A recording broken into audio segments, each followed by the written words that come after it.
Okay. Sharon, can you call the roll, please?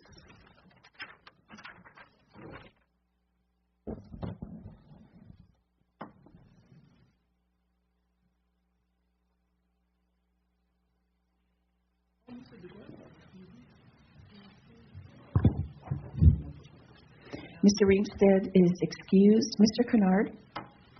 Here. Mr. Fox? Here. Ms.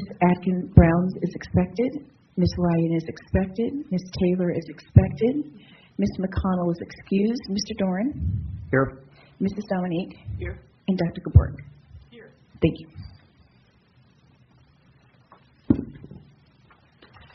Well, I'll pass everything off to Dr. Gaborg because I'm not sure where we're going at with this meeting. This is my first one. Okay. Yep, no problem. So you can see the legislative priorities from last year. Pamphlet that we put together. So this is something that is kind of forward-facing from the district in terms of our legislative priorities. The first time somebody goes down to Juneau, we send these with. We send them with John. We send them with board members. When they go after a while, they've got 6 of them on our desk, on their desk. And there's not a lot of other places we use these. We definitely post it on the website. So we've really, really reduced how many hard copies we do. So, but you can each year the budget priorities tend to evolve. And so, based on the district strategic plan and then the political climate and, what we think we might be expecting. So we kind of go through here and talk about each of these pieces so I can, speak to. So personalized learning has been a budget priority for the last, #1 budget priority for the last couple years. And so, that's a piece that's been there. We've tried to articulate what the external challenges are, and so this will be something again early and forward funding. We actually got that last year, 2 years. So we may want to change that up. Transportation costs still a situation pressuring the legislature to actually come up with a sustainable fiscal plan. I think is going to be super important again. Deferred maintenance. I think we're going to want to bump this one up. Because Barnett is first on the list. So I think my sense of this administration is going to be that the governor's platform is going to be no money to the BSA.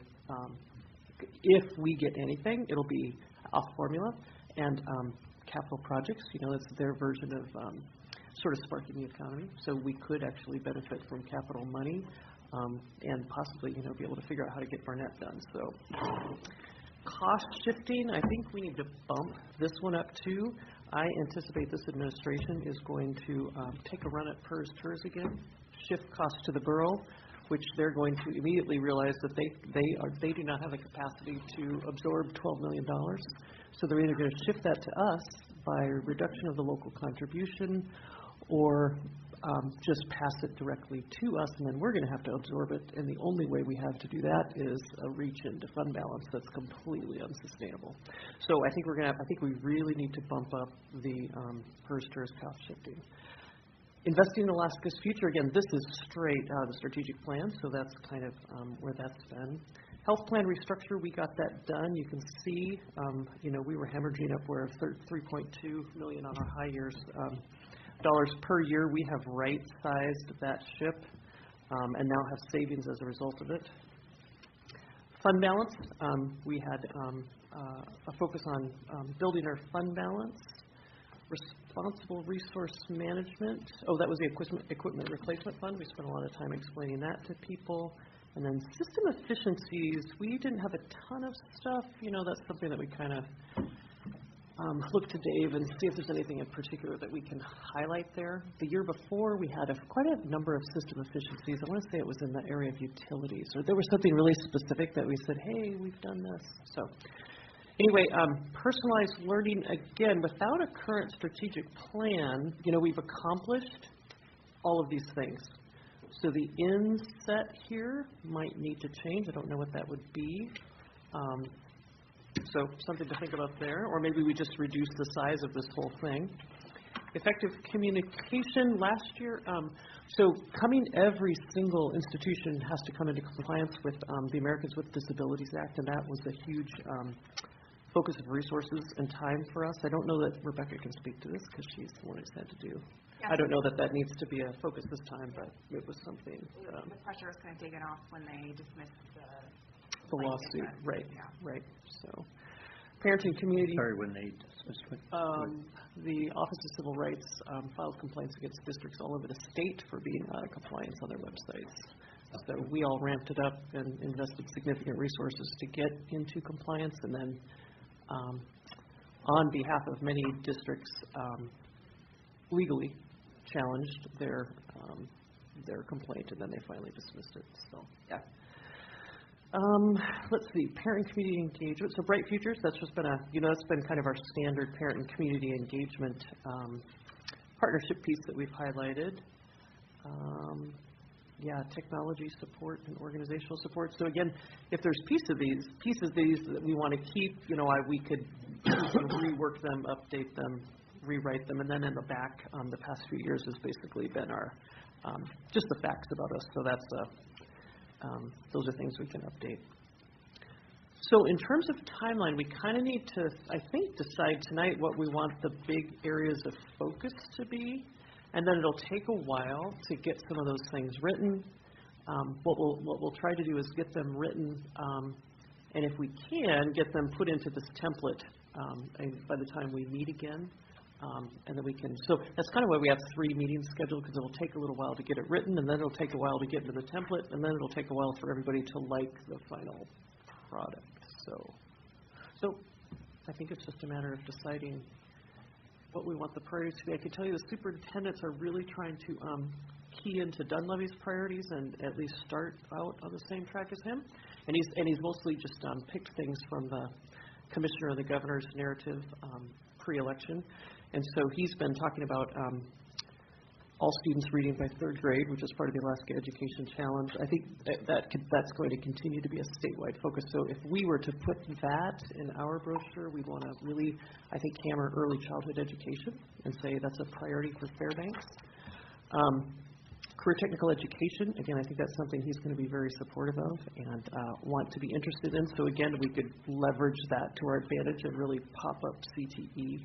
And if we need anything in particular, I think what's going to resonate are the partnerships we have with industry, and you know what I mean. And so we could highlight those and pop those up. The other piece that we are focusing on, math. This is something that Dunleavy started to talk about too at the end, was Algebra 1 by 9th grade. That whole idea, the PEAKS assessment moved to being an end-of-course assessment for Algebra 1 at the end of 9th grade, although there's a little bit of confusion around that. So if we wanted that to be something in here, I don't know. Superintendents are just going to grab onto it and say, yes, it is a concern for us, and yes, we are working on it. So the other, again, the PERS thing, again, I think needs to be popped up there because, so I don't know. I guess maybe just open for conversation, what people feel like should be front and center. Even though, can you hear me, Sharon? Even though we're going to be on board for the Algebra 1 9th grade, where do we stand right now as far as our kids being able to get through the Algebra 1? We have a mix. I think the whole state has a mix. Some kids are ready. Some kids are beyond Algebra 1 by 9th grade. Some kids are just finishing in 9th grade, and some years are taking 1-2 more years to finish. So the reason I'm asking is because I know we've had problems with students in this district with math. How are we progressing? Is it varied? Is it coming forward? Do we have more kids now or less now? Or where are we with that? Yeah, so I think we're progressing. I mean, I think if we wanted to, we could bring the data and look at it. And if it's something that we wanted to put in here, we could, maybe highlight areas of need for math if we wanted to. Okay.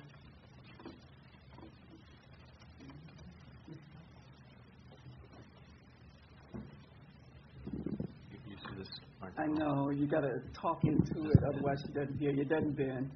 Okay. Sorry about that. Okay. In the deferred maintenance section, I'm just curious, does the district cost factor account for the subarctic location of this district, and when it comes to what it costs to do maintenance and replacement, is it something we need to highlight as a hindrance, or?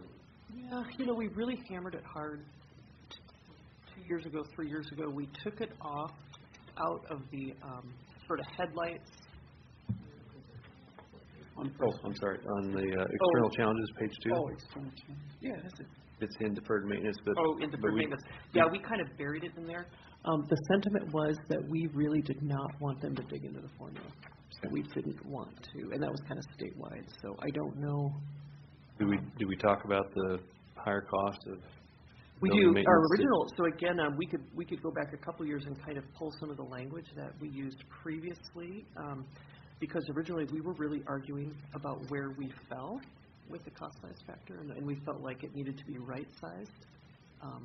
You know, if that's something we wanted to hit. Again, that means opening up the formula, so I haven't had that conversation at the state level in terms of whether people think that would be a good idea or not, but yeah. And our geographic location may not really influence the dollar amounts that much anyway. I just wanted to throw it out The there. cost factor definitely does. Right. But I think there's some sentiment now that Anchorage shouldn't be ground zero. Anchorage doesn't think Anchorage should be ground zero. They think Mat-Su should be, and we still think, you know, Kenai is getting way more money than they should compared to us. So, you know, yeah.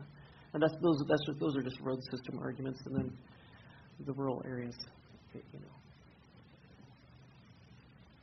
I've just heard anecdotally that the construction costs, materials costs in Fairbanks have really gone up proportion to other locations on the road system.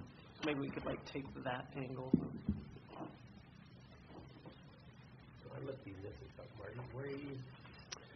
Under I think we're talking about more than one thing here. Yeah, I just realized I was talking about formula, and you're talking about just. Well, I brought up district cost factor. I'm not sure that I don't know enough about district cost factor to know if it's not a part of this discussion. It doesn't tie into deferred maintenance.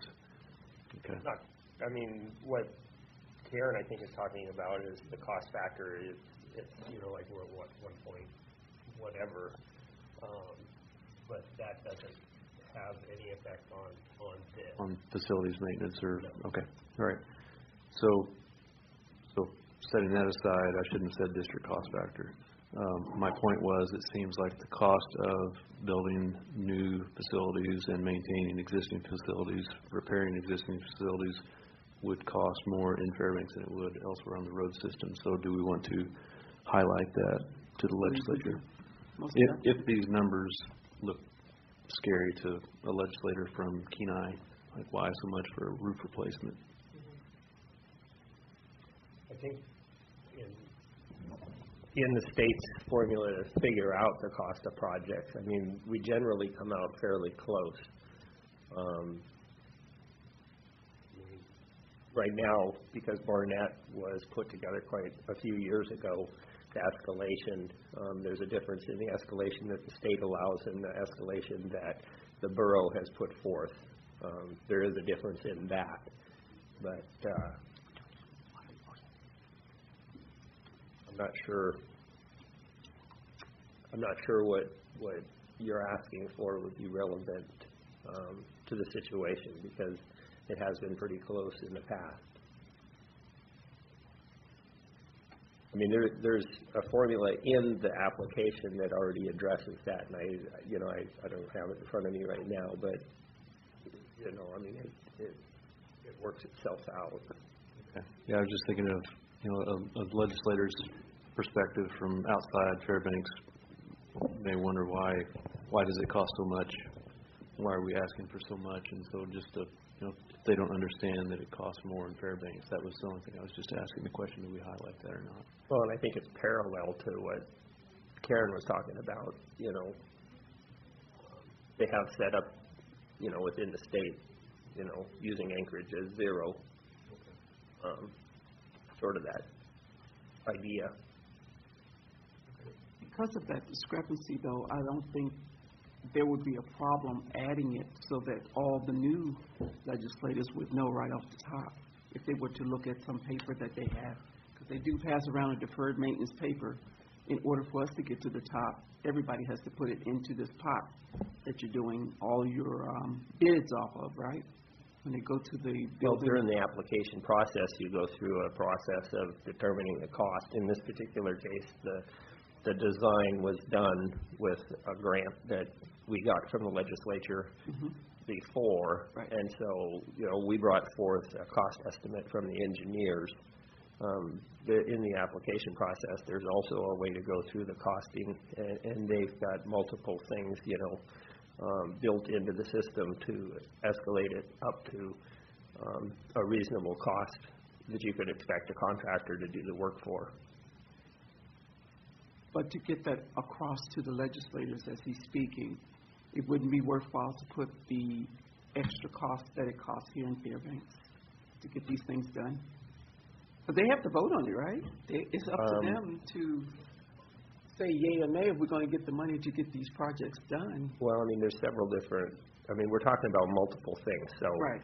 if the legislature in 2020 comes back with their reimbursement program, you put a bond together, you send applications in to get the projects approved, and when DEED approves the project and the people approve the bond, there's no voting. That's how we got our funding. It's an approved project, and it was approved by the voters. So the CIP application, which is Barnett, that's a totally different. You got this program, and you got this program. And so the program that Barnett is in, if the state doesn't fund that CIP list, then, that's something that the governor, put forth last year in the budget, and it went through. I think they put $25 million into it, which took some projects off the top, which, helped move us up the list. But it's an appropriation to that department that fund those projects. Okay, so legislators wouldn't get involved at all? Well, I think they're involved, but it's a different process. I think the question is there just language that we can use that suggests that the cost of construction in Fairbanks is higher than other places, Right. in case they question these numbers, right? So I don't know if there's. I don't know that there's a they're way going to quantify question that the or- numbers. I think that,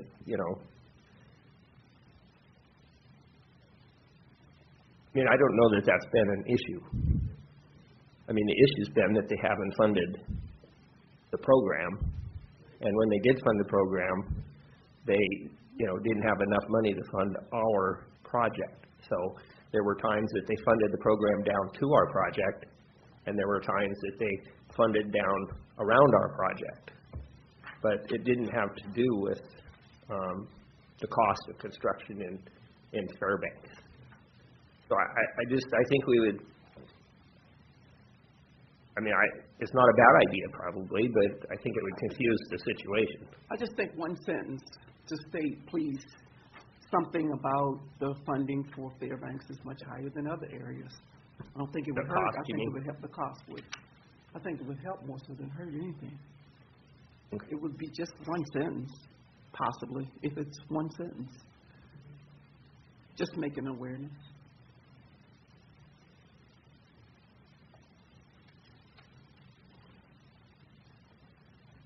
Yeah, maybe we could, says costs continue to escalate as facilities age, districts and municipalities delay maintenance. So maybe we just flesh that out a little bit. And then I think we just need to update our list, right? Because this, each year this list is different. So I think I can work with Dave on that. Do we have on our top 4? a most recent list of that you always put out? It's the same list, but as projects come off, the top of it, the Ben High roof still hasn't been done. The Laker gym roof is going to be done with the facility maintenance fund, so that would come off the list. But I'm just saying, do we have our most recent list? Yes, that people could have? we sent it into the state with the application. That's the most recent list. Could we get a copy? Yep. Okay. And I think we'll just put those, the ones that we sent into the state are the ones that we'll add here. So we just need updated information to put in there. Yeah. So just send that. I mean, I think one of the other things we ought to think about, we got a legislative grant through this process for phase 3. And so because we're on the capital improvement list, the state has a portion of the project that they're going to fund, but we still have to come up with the matching fund. And so, that may be something that we want to look at in this list.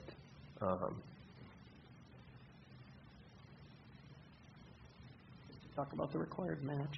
Well, Highlight that. somehow we got to come up with the $5 million that, the state's going to give us if they fund that. You talking Barnett? If they fund Barnett, they're only giving us a portion of it. Right.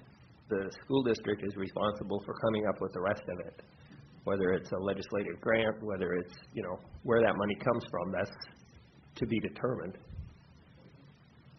Is it 70-30 or 80-20? What is the funding mix? I can tell you what they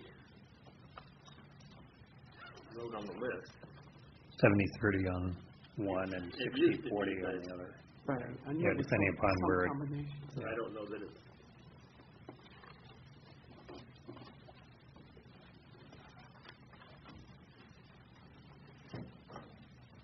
Very well, Dave, just looking up on that. Okay. Can I, looking at this and, this deferred managed capital project piece and looking at some of the others, I think I would write this whole approach as the legislative priorities from Fairbanks as being the first thing. Like in this particular area, we talk about the statewide need for a plan, which is true and it's complementary to it, but I think this reflect our priorities in Fairbanks first on that. It goes along with the fact that, yes, they do need a statewide plan, but I would just, and there are a couple others that are a little bit like that. I would put Fairbanks first and then how it complements, because these are really our legislative projects, our priorities. The early forward funding, that's overall. Right. We give that It to is. everybody. Right, but I would couch it even in terms of Fairbanks. We have to have our budget to the borough by April 1. Are we the only district? They have some differences, I think. I think there are some variances.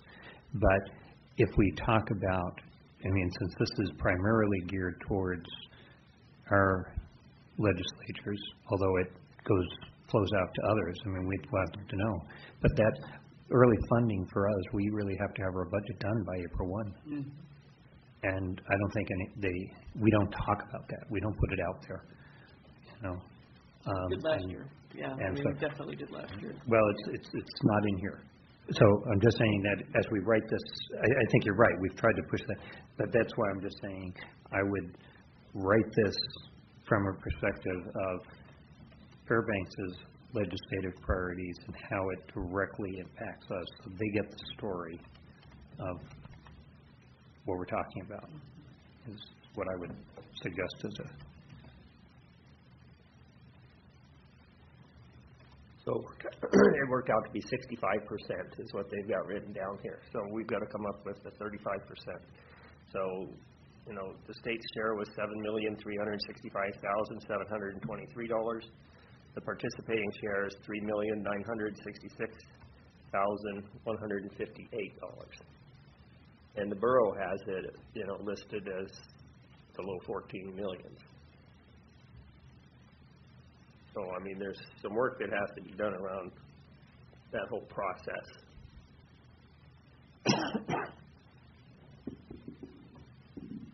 Okay, so if you'll just send me the current list and the current numbers, and we'll plug those in there.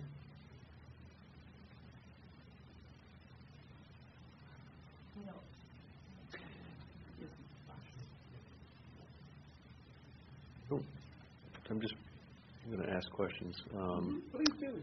So I don't think I saw charter schools in here, and I'm not saying good, bad, indifferent, but I don't know if it's worth talking about that. And thinking about Like in terms of legislators as our audience, is this something that we want to highlight as something we're working on, it's an emerging challenge, or, but it sounds like there are more charter schools that are continuing to come forward, so I don't know if that poses a challenge. I'm ignorant, so I don't know if that poses a challenge to this district or not. I don't know if it's still in place, but I was told at one time we could only do 10 charter schools. Is that true? I don't think so. Yeah, I don't think there's a limit. I was told that by a legislator a few years ago, so I don't know if they took it out or if it was something that was told and wasn't true. That was what I was told. I know it was about 5 years ago when I was told that. Well, we could find out.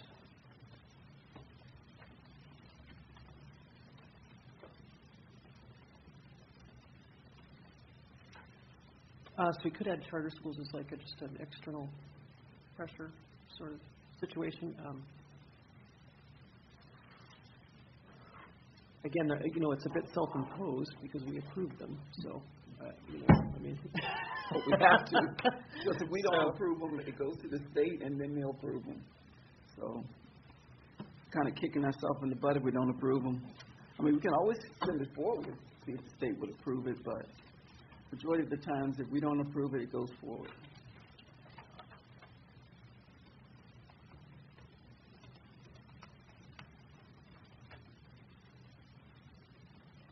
Mr. Dorn, I'm sorry. Something to think about in terms of a priority is, and for lack of better wording, I was just thinking about this, attracting educators. We have a real problem. We have a shortage. We're going to see an increasing shortage. We not only are experiencing that ourselves, and I'm talking educators.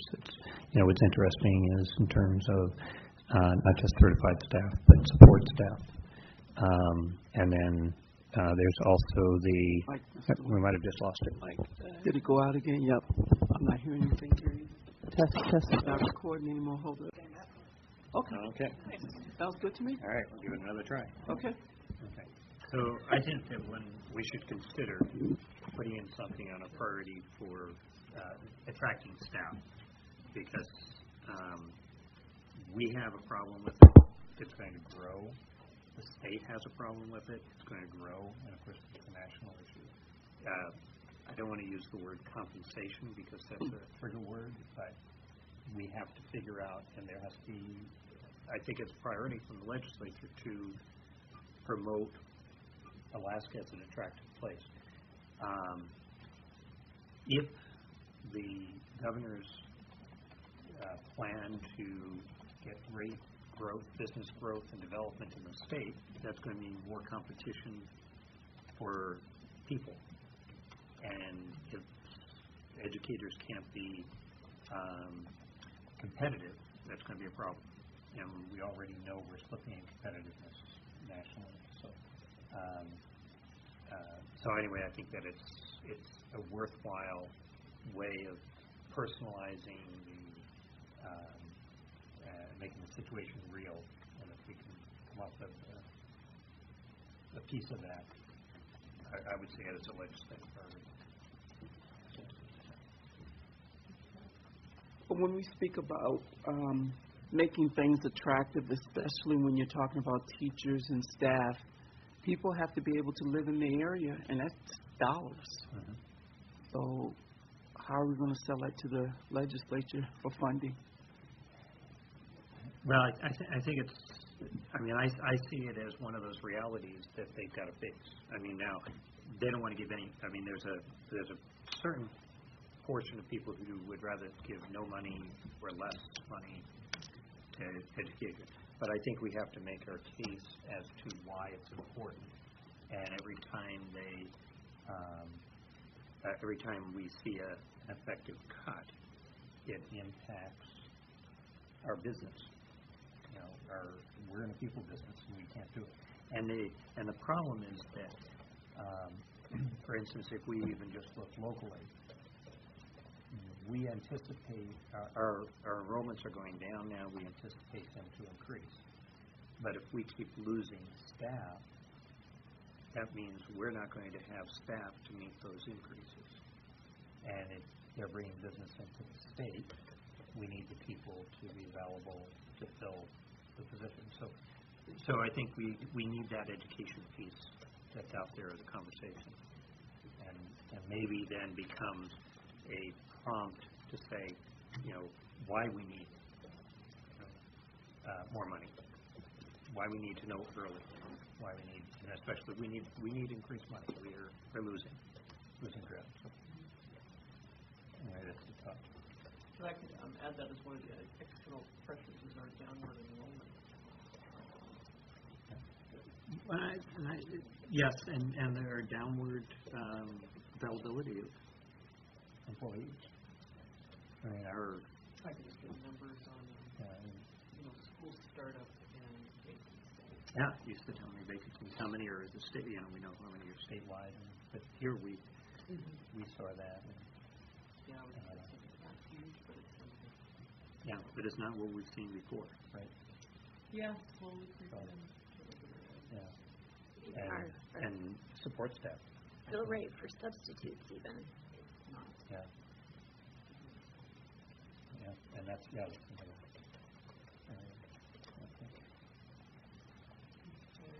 I was also looking at, efficiencies. Actually, some of these things are still pretty relevant. I mean, the health plan restructure, again, maybe if we just update it. Again, that's saving us money.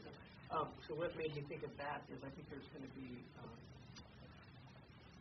definitely if he can anyway, that is a big push towards the stable healthcare. So the Fairbanks take on that would be let us opt out, don't make it worse for us, because we finally moved the needle and have an efficient healthcare plan, and we'll continue to work on that. But I don't want to we don't want something forced on us that something start costing more money. So we could work that piece in there. I mean, Fairbanks has gotten more efficient for the healthcare. So that was might be an update there. Mr. Fox. And by the way, that might not be decided until next week. Absentees are not due until next week. Oh, okay. 20th. Mr. Fox. I was just going to say, definitely as far as making sure that having some type of incentive for probably educators within our district, honing on what Mr. Dorn was saying, maybe not, and it would be interesting to actually have some type of mathematical, what the retention rates have been for incoming or early people coming into our district for the past 5 years, so they can actually see a trend. How many people have been retiring in our system, how many people have newly started in the system and have actually been staying in the district. So to have something to support that as well, why there needs to be an incentive for educators within our district. Because I feel like that's something that legislators are going to ask, why do educators need an incentive to stay competitive? And if there's that numbers to back that up, that can support to guarantee or to push for that incentive.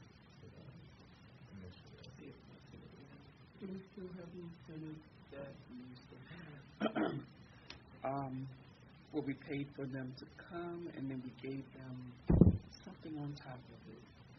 There's a formula for movie expenses depending on where they're coming from. It was something else we gave them besides just the movie.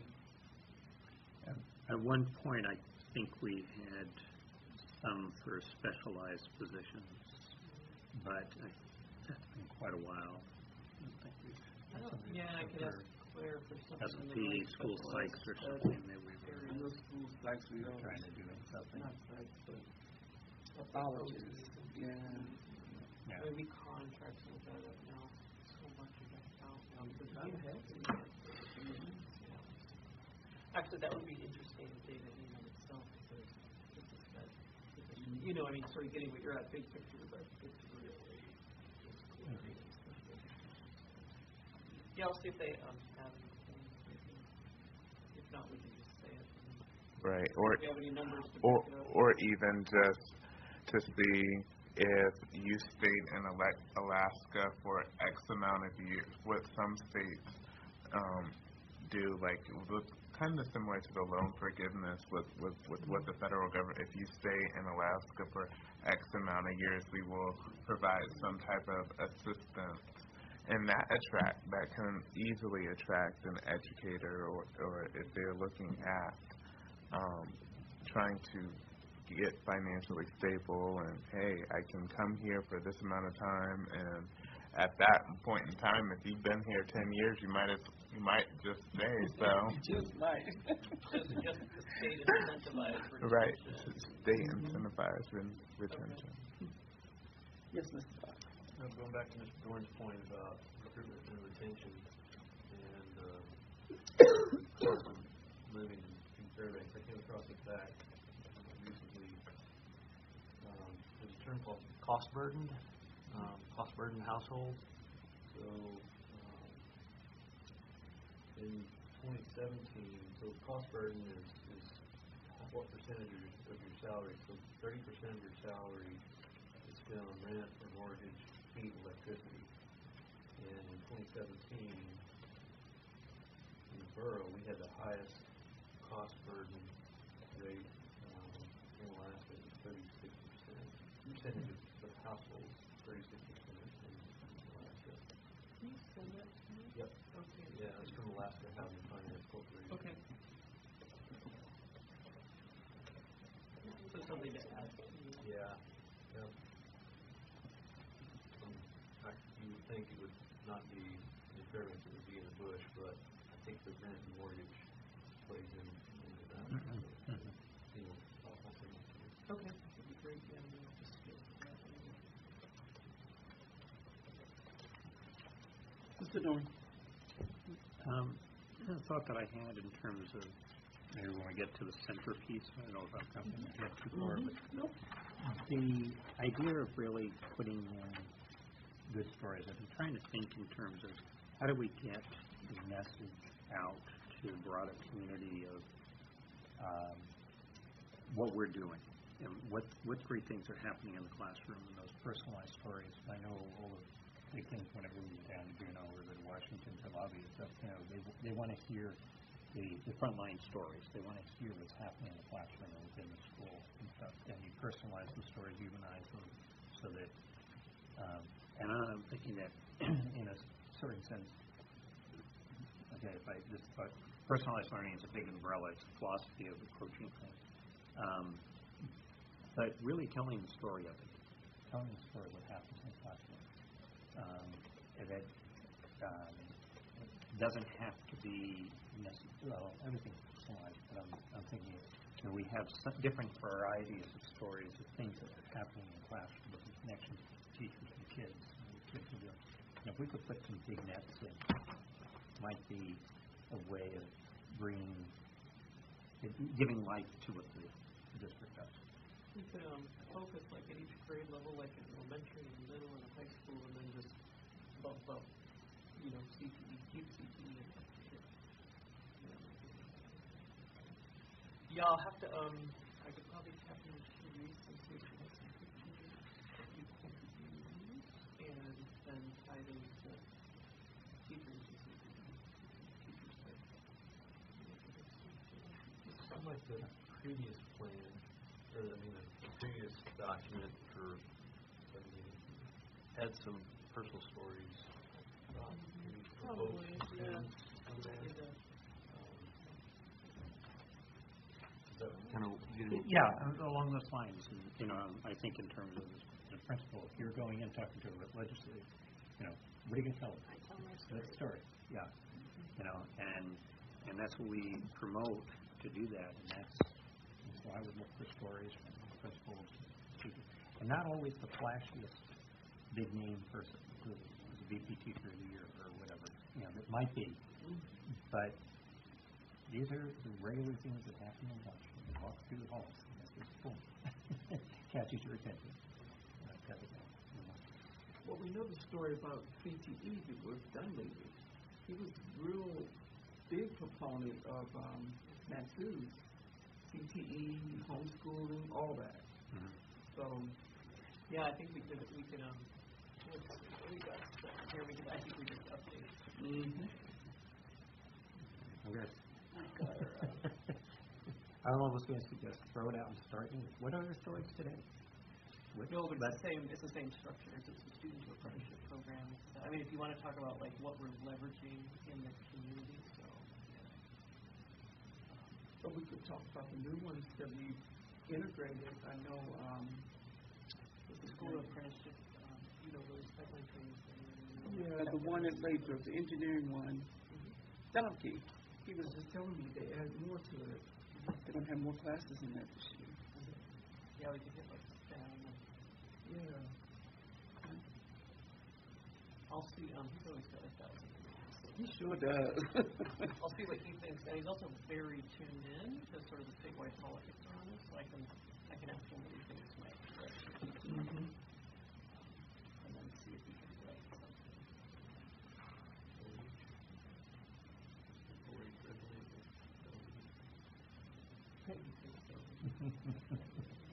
We could. We have a couple strong for you programs. There's pre-election. And there's his history.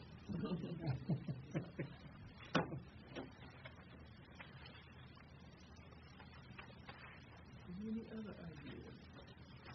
Yes, Mr. Butler.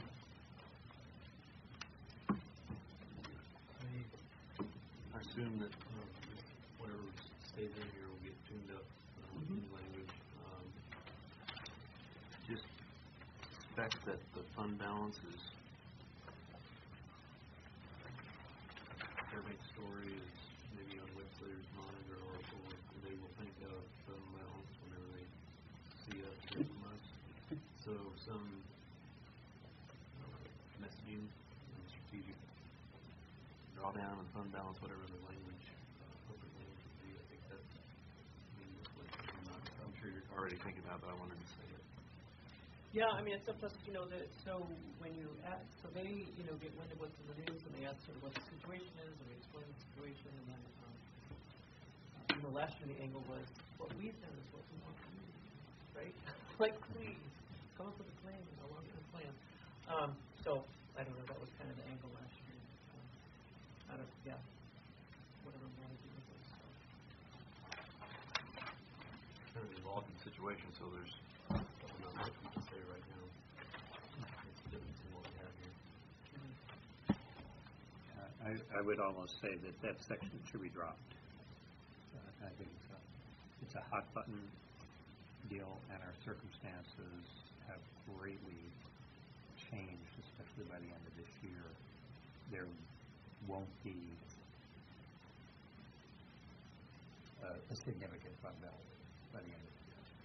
It will have to tap it. And so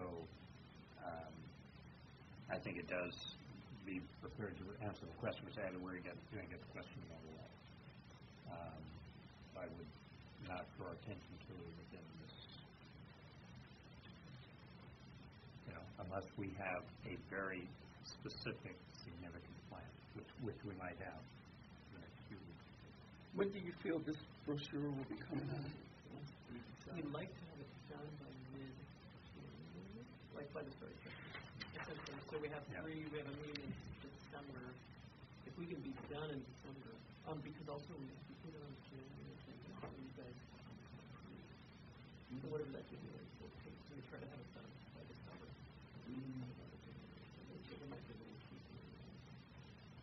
I would agree with you, though. Take it off. They're going to ask questions regardless. And the reason why I'm saying take it off is because our plan to do ACMO with the borough, to be in conjunction with them some kind of way, somehow, may not be received very well. We just don't know. Yeah. what we're planning to do or what we're thinking about doing may not be accepted with them. So we take it off altogether. I think that would be a good plan. If they ask us about it, we can always tell them, but to leave it there and them see it right up, why are you doing that, you know? Kind of a catch-22. Questions about that. And there's not a good answer to that. Right, because it involves everybody. And if you tell them you're going to drain it, that's going to make it else. Well, we already said that in here. Well, we know we didn't, when we're talking about 2%. draining in a year here, we're talking about a 4-year drawdown. Right, So, right. you tell them we're going to drain it in 1 year, that's going to play very well. Because first thing they're going to think about is we're out buying stuff just to draw it down. So maybe in looking at it, though, is if we have something, it's got to make sense. And one way I can look at this and say, oh, well, because we've been responsible and we have this plan, we don't need money, or as much money. But in actuality, we're going to need more money, whether it's this year or next year. And this is a 2-year process, actually, that we're starting with people on. I think it's a matter of, if we don't, we wanted to, again, they ask you what it is you're doing that's innovative and different, and what are you doing to change education and improve outcomes, and then they ask you, what are you doing to be more efficient instead of just the money suck, right? So, and it's their perspective, right? So, so this was just our way of saying, hey, right. we're planning for the rainy day. We get that you guys are volatile, so we're trying to even that out. So, yeah, I mean, if you feel like this doesn't tell the story, you want more than check it out. Yeah, just to play devil's advocate, I think if you leave it out, I think it may raise questions. Why we've heard about it, where's it ended here? I think either way we do it, we're going to get questions. Yeah, right. And so you could, anticipating that, you could try to anticipate what the questions would be and say what you can in a positive way. So, I just thought it was So you're thinking about, we could leave it there, but make changes around it once we come to an actual conclusion of what we're going to do with the fund balance in conjunction with the Borough Assembly. Will we know by the time this is going to be published? We'll know by but you're saying January. This will have to be done by end of December. End of December. They're not meeting again until January 13th, I think. Yes, Robert. No, I'm sorry, Mr. Kennard. So one of the things that I was just thinking about with the fund balance is if you leave it off, there's going to be questions. If you leave it on there, it's going to be one of those targeted things. And since the school district is working with the borough to collaborate, something about that could be mentioned, the two governing bodies. So there's still that discussion piece of we're working together to go in a different direction. So that's just something that I would, if I was lobbying and advocating for something, like looking on both ends, because if something's not on here, it's going to make me question. And if I'm looking at it, that way there's some type of answer that the school district is working with the borough's working with the school district to figure out what's best to do with the fund balance. We definitely have it written, and then if they still pass the ordinance, we can still if we want to. Right. So. Because that's the. What are they going to do? Not till the 14th of January, it's the next meeting. So we wouldn't be able to. But in terms of working with the I'm sorry. Let me back it up. 14th December. December 13th, the assembly meeting. The 14th December meeting. 13th. I'm sorry. Yeah. December 13th. December 13th. Yeah, we would have time. Yeah. I was thinking about the next meeting. It was just something that could be incorporated where there's that discussion and. Tie it into the facilities. So we could just shift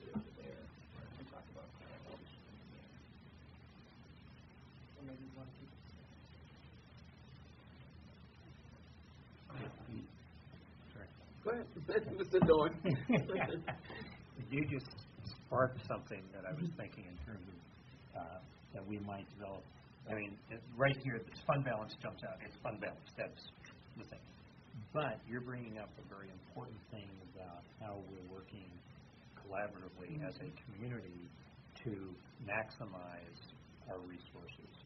And I don't know exactly where it might fit in here, but I think that becomes an important statement of, we're trying to work with the borough's trying to work with us, and we can build that to,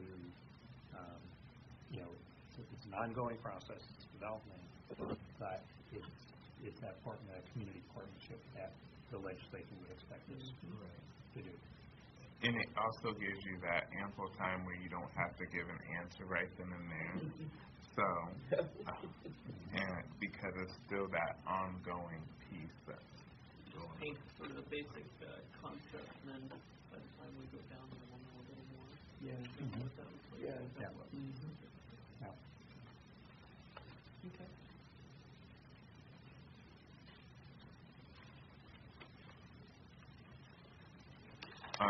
One thing about that, though, too, that I think is just important, whatever's going on with the fund balance, also letting the legislators know, like, hey, we're in discussion.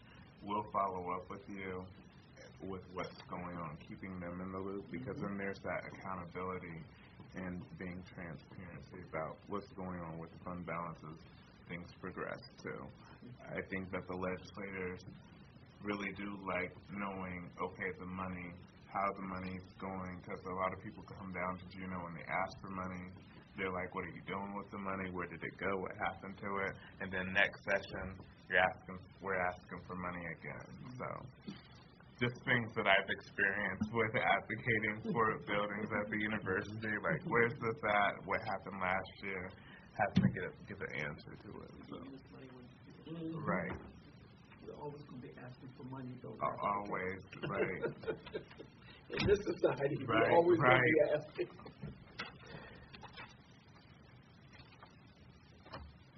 Okay, so let's see. So I've got, where's that? So the first page, I've got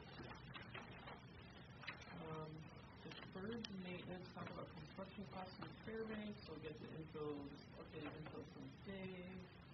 I like the event requirements, transportation, just update that. Don't we want to emphasize more on the forward funding, because we can tell them how great it was that we didn't have to worry about how we want to pay our teachers because we had that forward funding. Emphasize that a little bit more. You did it for us this year. Keep doing it. Yeah, I have that, and also that order. Teacher retention, if we're bringing that in.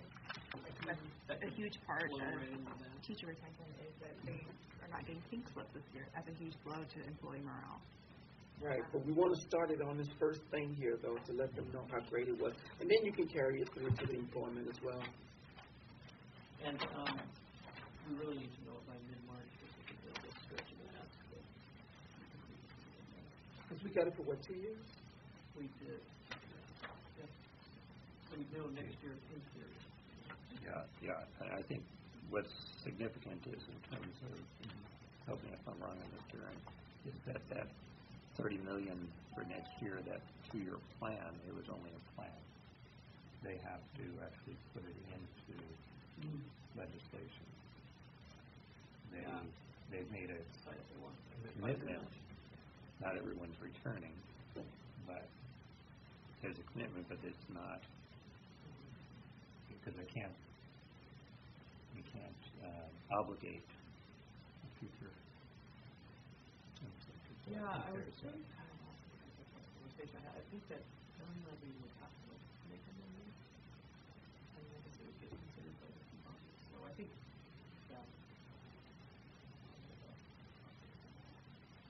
yeah, but I don't think we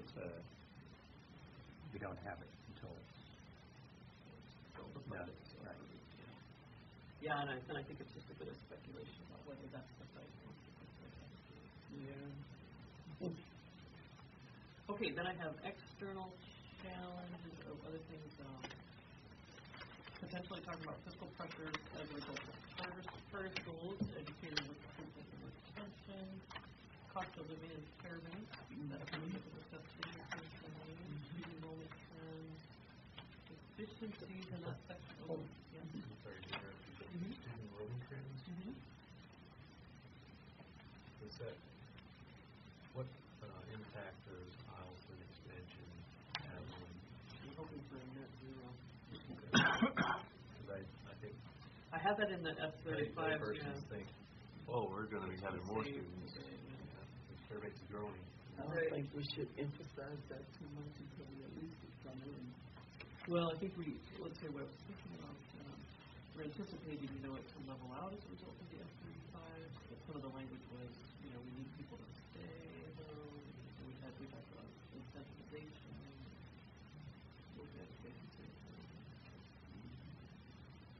I have under efficiencies update the healthcare paragraph. And then fund balance, shift that whole topic to collaboration. Yeah. To deal with reserve maintenance. And then and I'm just telling you what I got right now, guys. We have centerfold, telling classroom stories, and then my idea was one for each grade level. So we have a little guy and a junior guy and a high school guy, and then the CTE section. I'm going to go back on you. Yep, On the first page, I think for the last 2 years, student graduation. I'm not saying take that away, but I'm saying maybe put a little bit more, progressive kindergarten, because all our schools have kindergarten now. Maybe some pictures with kindergartners, middle school, and then graduation. If you can do that in a picture. I'm not asking for the impossible. They're not often all in the same room. But if you could. Well, and that's part of it. So this is the walking with the kindergartners. The graduates walking through doing their graduation walk. Those are first grade little kids. They go out to their school, to computer school. Okay. So maybe like a picture of a teacher with kids, that would be nice if we're going to tell Yeah, you could put a little block in there or something, or maybe yeah, because we do have pictures of teachers and kids in here. I was just thinking of the front page, if you have a variation of age groups, and some kind of way to let them know. Not too much, Rebecca, but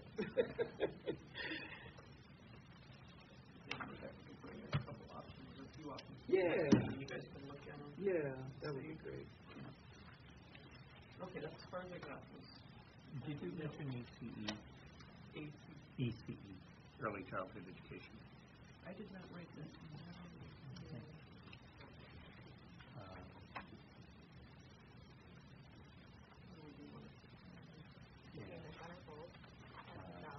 Having different ages. Yeah. Well, and I'm thinking, that's a piece that, as we go down the line, an investment for the future has got to be investing in ECE. And the state has not done it for the 20 years that they've changed their name to early education. But I think that becomes a priority as you go. And I see it. The money from the state is almost going to be what it is. But if we can get the education pieces and keep pushing what these priorities are, then maybe something will shape it. This is kind of what I'm looking at. So in elementary, I could highlight the, medium, third grade, and talk about early childhood.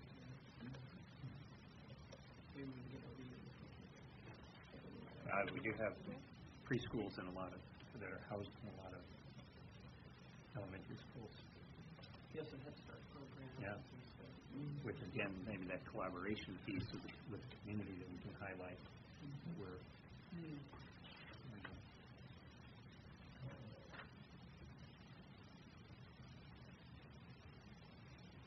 or in that area where we've got effective communication and parent community engagement, that's there.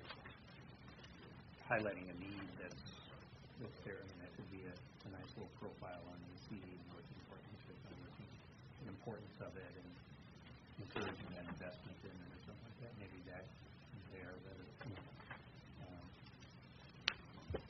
there instead of yeah, because I don't get excited about effective communication, legislative priority piece. What are they going to do with it? But in our case, I think they would like to see it there. Right. There's to do it, but in terms of priorities from the legislature to do it, we have to do that. Right. Better communication, that would continue. It's always an improvement process. But We just just thinking. replace that whole section, with early childhood. Is that what you're thinking? I would, yeah. I think early childhood is better because that's really an initiative that we need. What about the Support of it.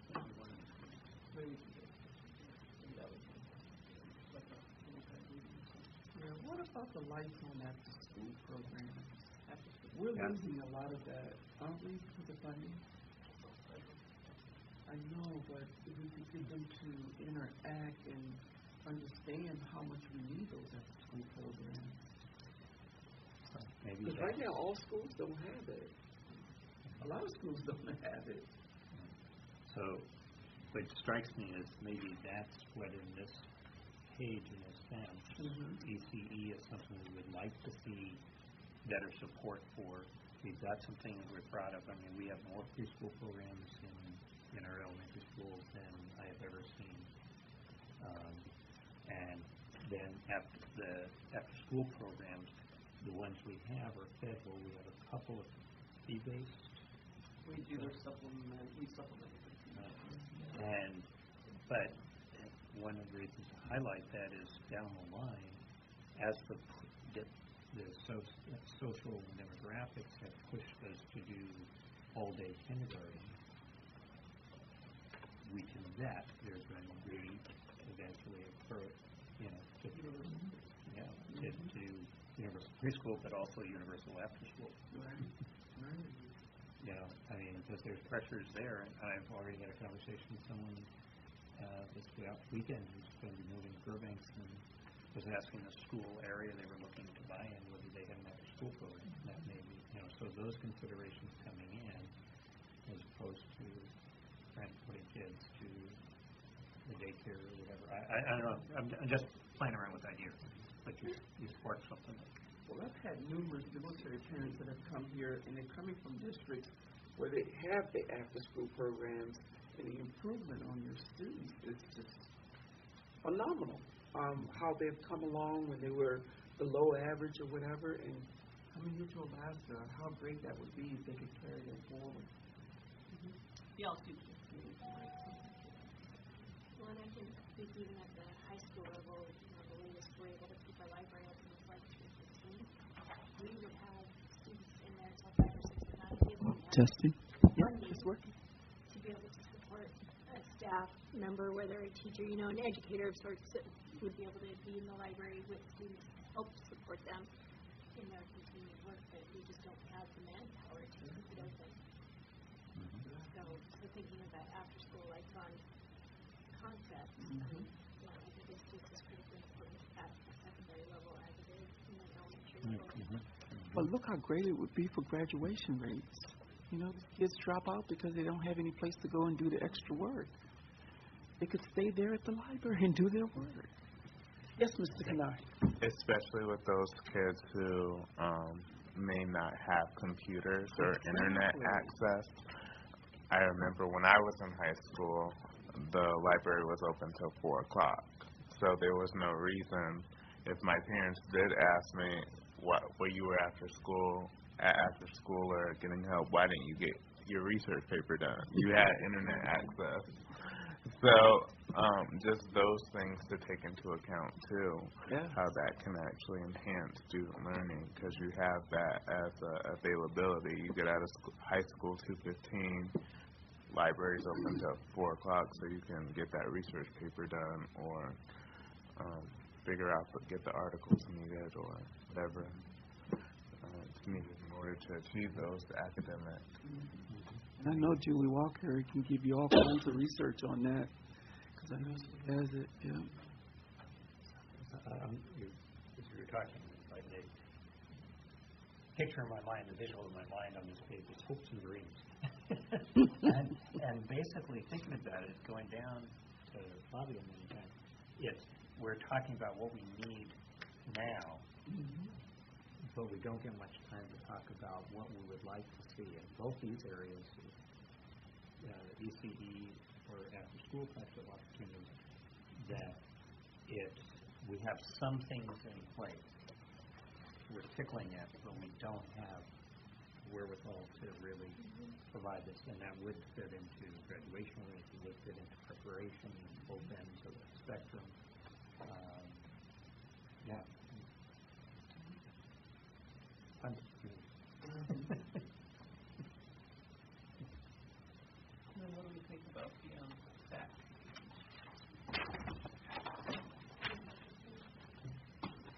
What's that? Have we, I mean, I've seen this, happen many ways in the past, and sometimes the borough and us haven't been on the same page. Have we, the legislative priorities that the borough is asking for, are we aware of what those are? I don't think they've had that meeting yet. They usually invite us over. Most of theirs are very borough specific, like they don't. Well, but in the past, they've put borough projects or school district projects on their list. Oh, you mean in terms of what projects they put? Our lists have been out of sync with their lists, and so I think it's just, because we've gone more to a format of telling our story, whereas it used to be, these are the things that we'd like.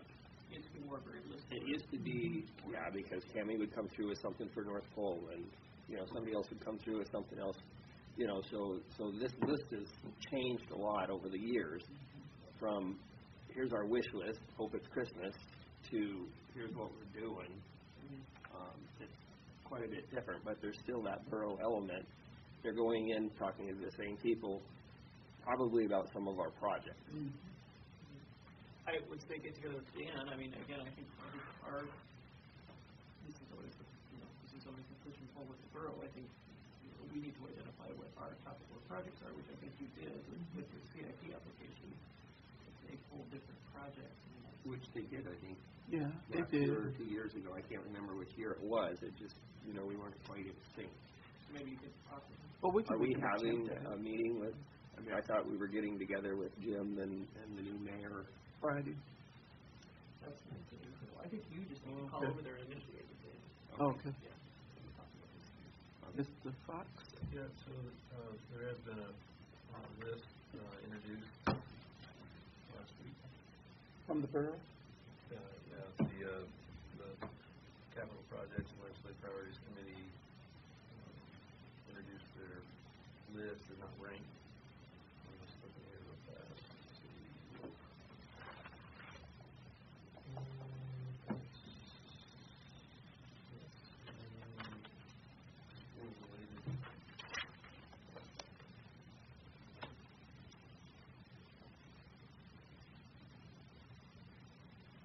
Placement Audit Center. Transit Garage. That's probably for the max.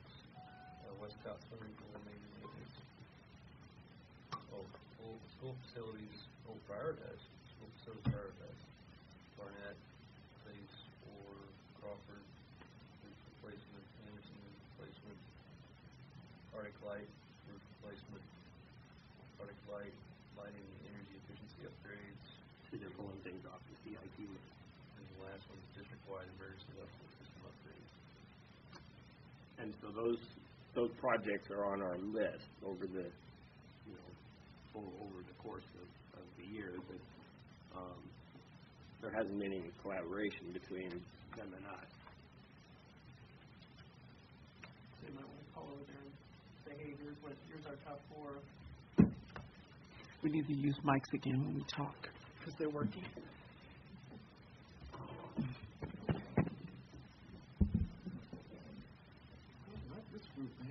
Right to it. So the last page is where people feel like you want to highlight. Got a lot of room there. We definitely have to update our languages. Don't we have more than that? Oh yeah, no, I'm sorry. Yeah, no, I'll just pull all this from our current demographics. Okay. So yeah, no, I was thinking on this big one and this one. Oh, this one. What do you want to do for that one?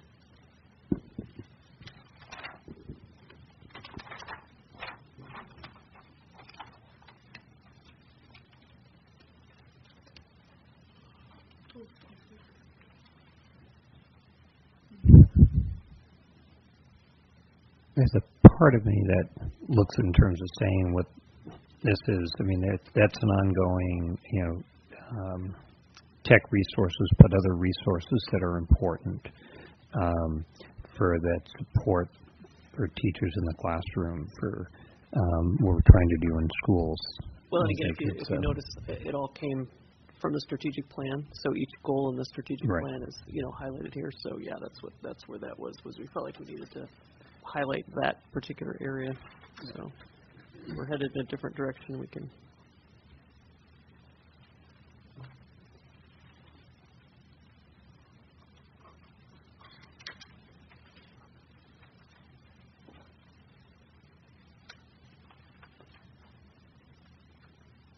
Then I guess one of the things that I would do is then,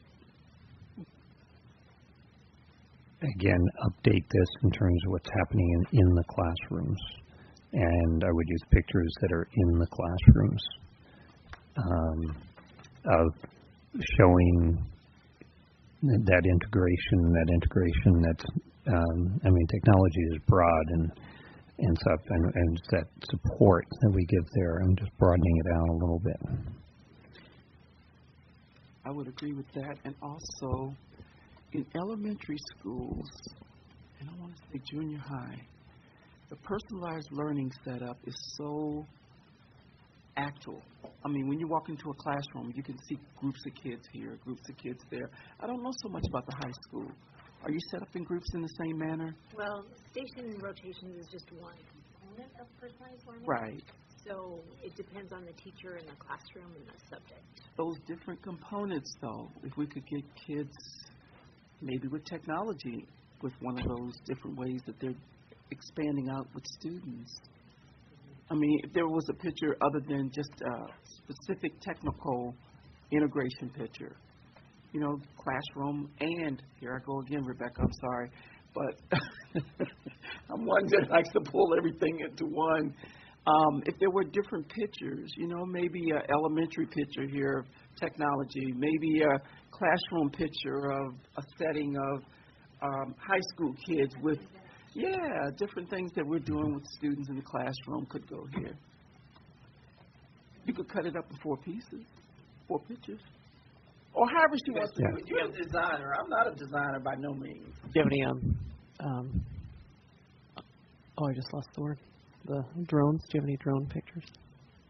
I don't know if we have any drone pictures. I think of our Arts AV program, and there are a lot of just fascinating things happening, like with the students doing the Hawk Hit News, media broadcasting, because I would caution having a lot of pictures where kids are sitting in front of a device. Exactly. To be able to show flexible content, really, all the different different ways students can learn. Definitely.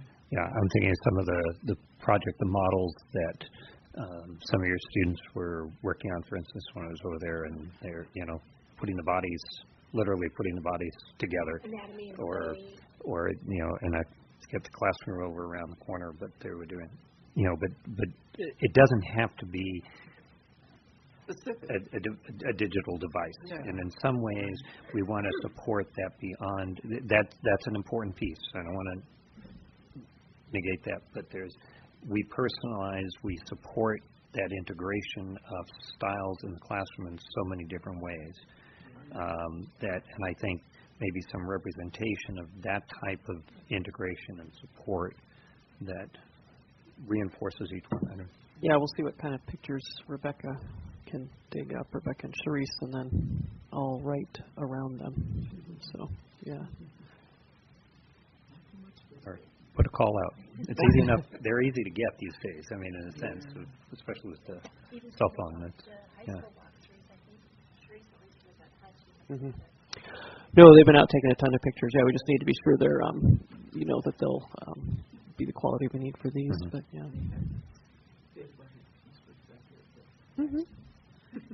Eye has to be guided. Also, have to be FERPA approved, and they have to be high quality photos. So they can be printed and not be all pixelated and fuzzy. So they have been, they've been out a lot though, taking pictures. So. And we'll do something. different on the, yeah, we'll just put another picture on the back. Mr. Fox? Yeah, parent and community engagement,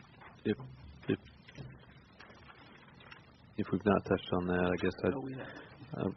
I'd like to applaud the district for communication that as a parent that I receive, and so maybe set aside Bright Futures and talk about the 2.0, the outreach that's going on right now with the parent community, and Power School and all the different ways that the district's reaching out and engaging parents. I think there's some stories to tell there, perhaps. Okay. I might, run some stuff by you to make sure yep. Okay. Mr. Dorn? Thought on that, if I can hitchhike on Mr. Fox's thought, is, and it may not fit in here as much as something to keep in mind as we move forward, but there's the parent engagement communication piece. But if you don't have a kid in school, you don't get it. And we don't have, I see big pockets of our community who don't know what we're doing in the schools. And we're dependent on their support. And I think that's a piece that we're going to need to continue to grow out beyond what's within our portal, in a sense. So beyond social media, like what are you thinking? What does that look like? Or I mean, for this, what are we? Right. It's in some ways it's beyond social media.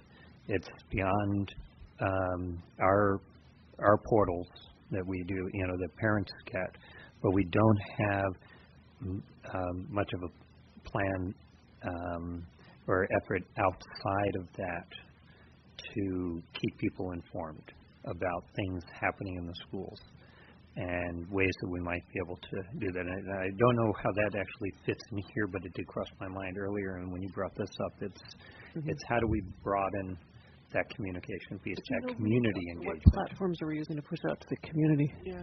Funny, we have the media releases that go out. If you look at the news, Every week. About once a week, we're sending out media releases. There's the website that's accessible to anyone. Our social media, we've got, I think almost 8,000 people follow us, like on Facebook. For example. We have. Oh, do you guys know that stat? I had it in my, more than 2 to 1? What's the number? For our Facebook followers out. All other government entities combined, we still reach more, like twice as many Fairbanks people as any other. Than like Anchorage School District. Yeah. They're 3 times our size. I'm like, wow. Cool. So Facebook's definitely, Yeah. Oh, that's good. And they have a much bigger team than we do. So. Yeah, they actually have a department. Yeah, they have a large department, communication department. I just think that if, I'm just thinking, I'm putting my grandparents' hat on now. I don't have kids in the school anymore. I have grandkids in the schools. But we advertise quite a bit, not necessarily I don't get the newspaper, but I'm just speaking of like the concerts at the schools, and when the neighbors have kids that go to the different schools, they always let them know that this is going on and can you come and see my child and things of that nature. And that could be people with kids or not with kids. I'm just trying to sit here and think of other ways that we could get advertise that. advertisement out to people. And if they're concerned, they can go right to the website and get a lot of information on the website about the concerts, graduations, all the different things going on in the schools. I'm just trying to think of other ways that they could get information about what and I don't doing. want to monopolize it on this thing because I don't know exactly where it fits in here, but I do think that is an offshoot conversation from this that we need to look at and if we depend on community people to go to the website to hear, we need to look at a way of getting information out broader where we're proactive with them rather than passive and so I think there's a whole So maybe like a category, but strategic later plan on. goal, I think one thing we just have to think about is like, we have to be tangible, like what is it we're talking about, Mhm. right? Because I think Well, we're it could leveraging every possible outlet we have right now, so if there's something we're not doing, what is that? It could be 'Cause- as simple as, like, we use the superintendent quarterly, having a list where community members can just sign up with their email to be included in that. So right now, it Right. goes to staff and parents. And now my could Facebook go to Live is community public, people. anybody can do that, so, yeah. So that's one way to push information out. They would still have to sign up for it, but if they're interested, if grandparents are interested, that sort of thing. That would be good for all, because we get numerous calls of families who just want to know what's going on at the house. Can you send us your bulletin that you send out, and we don't have that. Yeah, some of that. Outside entities can sign up for it. Plus the different clubs around town, like Kiwanis and, I want to say Masons, but maybe not Masons, but Kiwanis and Rotary and those ones. If we had like your digest, you have that district digest that we get all the time. I mean, it would require somebody sending it to them and them making their own copies, but that would be information being put out to them. Well, and that one's more, the District Digest specifically is more of an internal communication tool, so it's like, hey, the healthcare deadline is today, or hey, teachers, here's this resource. Like, it's more specific to our employees. A lot of it out of context would make no sense to a community member. Okay. But, I mean, what's written for parents, like the quarterly updates, or sometimes even we have a monthly one that Sharice has been doing as well. It's like, here's what's coming up in the district in this next month. Yeah. It's the roundup she's been doing once a month, because we've just been having so much going on. I think that would be perfect. The quarterly, superintendent quarterly would be perfect to go out to the community, because it's written for an outside perspective so that you could understand. They would know about it, and they would go online and get a copy of it and make copies for their group, so they would have that information out there. Especially with Christmas time coming up, concerts and things that we're doing. Well, if you make it easy, if you give them here's a mailing list, you can sign up for news from the school district. They do it once, and then they just get it whenever you send it out. That would be amazing. So I think our next meeting is the 5th, and so what usually happens is Karen ends up having to write all this, and so I will do as much as I can, and then I think Sharice and Rebecca will find new pictures, and Rebecca's got good notes and I've got good notes, and just see if they can kind of match different options for what it is we're visualizing. Bring maybe a few pictures for the front to see what we like. And then we'll bring it as much as we have on the 5th, and then kind of keep playing with it, see what we think, and then try to have it done so that this group likes it by I want to say it's we have it if needed on the 18th. So if this group felt good about it, or if there were just a couple last tweaks on the 18th, then we would get it ready for the first board meeting in January, so the board could look at it and go from there. So that's the timeline. One thought might be too, as you're writing, looking at some bullets. More bullets, less paragraphs? Yeah, Okay. yeah, I'm thinking that. I prefer that. Yeah. Unless you have to write. Yeah. I prefer reading that. Yeah, I'm a bullet. Yeah, I think as somebody who's looking at it quickly, you can pick up bullets fast. Yeah. And then also if we're highlights. talking directly to a legislator, it's also easy to, or they can pick our brain quickly on what's this. Yep, I will switch to that format. Yeah. And about our district, I think your points, Mr. Fox, about the cost of living, et cetera, that's where that can come in on that page real well. I think it's an issue for all employers. Mm-hmm. Could I offer one edit on that last page too? If we were using ethnicities, that the last deal, 2 or more races, should be 2 or more ethnicities. Like that's the federal language. But if we're not doing it on a federal document, and we're calling already ethnicities, so we should have the latitude. Get that past Mr. Ott. Okay, I'll work on it. You can convince him. I'll work on it. You can convince me. We're not making a federal report here. We're making. Oh, I'm with you. I'm with you. So we can do it. With those Yeah. official information, because we brought that up at a board meeting. Right, but before. this is our document. We can tag it any way we want. Mm-hmm. In the report Just doing to the the report, feds, though. we have to, it's just a word. Not to Ellis. Anyway. Nothing is just a word to Ellis, but yeah. Well, I'll let Rebecca take a first run at it. Thank you, Rebecca. It was clearly He'll give her all stated the- today that words matter give in her the all news. the updated.